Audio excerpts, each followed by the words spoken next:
Long ago, the people of Israel were living in sadness and pain. Their land had been destroyed, and many of them were taken far away from home. They felt weak, forgotten, and without hope. But God had not forgotten them. At that time, God spoke to his servant, the prophet Ezekiel. One day, the Spirit of the Lord came upon Ezekiel and carried him away in a vision. Suddenly, Ezekiel found himself standing in a wide valley.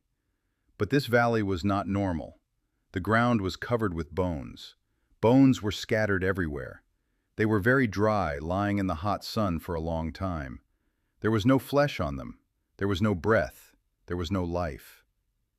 God made Ezekiel walk around the valley so he could see the bones clearly. Then the Lord asked him a question. "Son of man, can these bones live again?"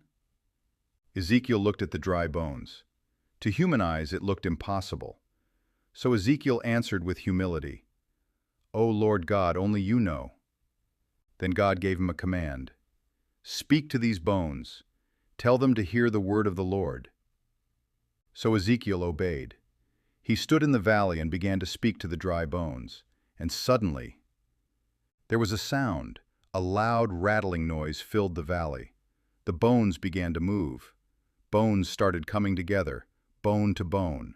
Slowly, skeletons began to form all over the valley.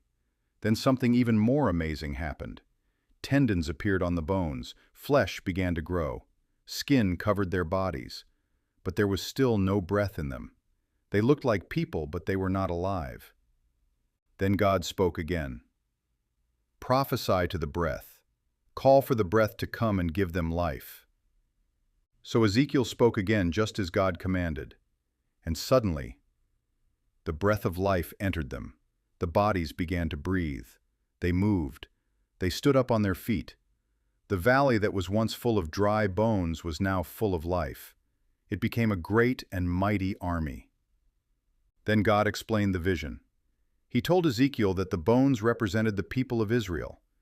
They felt like their hope was gone. They believed their future was finished. But God had a message for them. "I will put my spirit in you, and you will live again."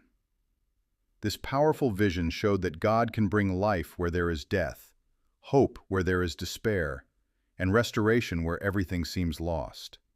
Nothing is impossible for God.